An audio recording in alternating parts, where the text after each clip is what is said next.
Right, in this video, it's a short 10-minute video, and it'll have images and videos of samurai training. And let me explain. So what we've got here is some students from Natoryu, and the man going down at the moment is the Jodai. He's pretty much my second in command, and he runs all the courses and all the training within Natoryu to make sure that you all get the correct amount. And what he's doing here, he was on a weekend away in the northeast of England and showing a couple of students the different aspects of samurai training. Now, of course, they're using modern safety equipment for obvious reasons, that we're in modern times and modern safety equipment is needed. But you can see the original old rope there with the foot loops and the footholds to get up there. So, and there's no age limit. We've got the older students coming in here. I think this is Neil Hurst, one of the older chaps who recently got ill, but there he is, straight up and down the mountain cliffs and having fun. So what I always found was a bit strange is that whenever people had samurai schools and did samurai training, all they tended to do was go to a dojo and use a sword, and that's about it, or do some hand-to-hand combat, and that was it. And it used to puzzle me for years. The samurai's got to have more than this. And of course, we all did our ninja training. It was like, there's got to be more than this. You just throw some sand in someone's eye or hide behind a rock. What is the other stuff? So of course, we started the Book of Samurai series, which is the teachings of Natoryu. And basically, Natori Sanjuro Masazumi decided to put all the samurai teachings that he could into one collection of scrolls, and those scrolls are being translated into the Book of Samurai series, which I'll show you in a minute. And from these books, we're trying to extract how it would really be to train as a samurai. So we are publishing these books in English, which is the Book of Samurai Fundamental Samurai Teachings and the Book of Samurai Arms, Armour and the Tactics of Warfare. Hopefully there'll be another one coming in a few years, but it takes a long time to get these scrolls translated along with other jobs. But there is enough information out there to go on forever, and there will be more books in the series as we go along. Multiple scrolls have been translated, but you have to wait for the right gaps in publishing schedules and things like that. So I've got a few books before that, and then another Book of Samurai will be coming out in the future.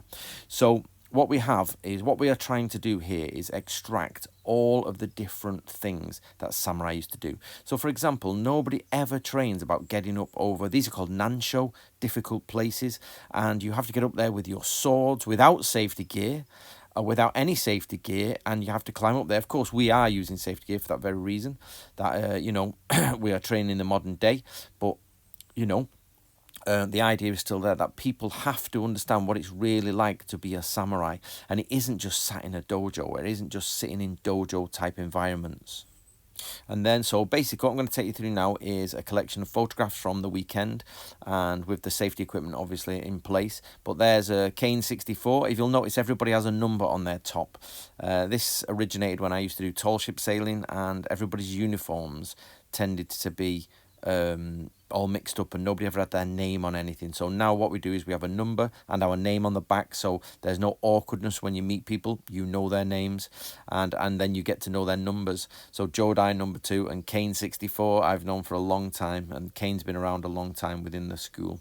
So and basically you will find, or the word Jodai, by the way, means castle steward, because basically Andrew Throburn is the steward of the castle, which is basically looks after the school as a whole. So he makes sure everything is in place, everything's running as it should be, while I am doing the books in the background and doing the research. So it works as a great team. I do the research in the books, and the Jodai takes everyone out on their courses.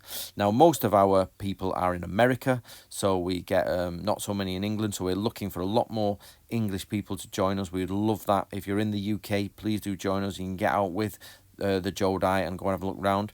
Now, samurai, this is basic samurai stuff. They used to make shelters, but their shelters were made out of layers of paper, and paper put together with a waterproofing agent on it. So you get to do all of that, checking the depth as rivers and all the way the river. There's massive amount of teachings on the way rivers actually flow and the different parts of the rivers. So there is part survival in it, and of course there's arresting techniques. So they are used. We basically, guys, we have so many techniques in Natori Ryu that we can only ever train in a handful at one time. I've calculated, there must be about 10,000 different skills, from fire starting to climbing things to moving through smoke buildings. There are possibly around 10,000 skills within the school, and we are bit by bit pulling these skills out and making them available to you in different formats, from teaching lesson sheets to individual lists of things to the books to courses. We are really pulling everything out so that you can study the way of the samurai and basically learn to be as good as a samurai. And our idea is just to get people out there in the world, because at the end of the day, there's nothing worse than just sat on the internet. You're probably watching this video, and the question is how many times have you been out recently into the wilderness, started a fire? How many times have you done stuff like this? This is basically an exercise which is taken from outside of Natori, but it's from the Book of Ninja, which is from the Fujibayashi clan, and basically that is to move things along and over a gap like a crevice or up into a castle by 2 ropes on a pulley system, which is quite... Oh, and here we go, we got making of nets. So these nets can be used for head bags, carrying equipment, anything like that. So bit by bit we use all this stuff and pull it together, and the people involved get high skills and have fun and make loads of friends. Obviously some people don't get on so well, but what you find is that the teachings bring people together, and that also the ability to try to do something brings people together. So there we have making of all this. And of course, as I said, we do keep the safety involved because of the current world we live in. And if you see, Andrew's got his camera there for shooting certain things. So we do hope you would join us in Natori Ryu. And basically, what I want to say is you can join Natori Ryu Hub on Facebook. That's HUB, Natori Ryu Hub, and join us and actually enjoy training and making new friends.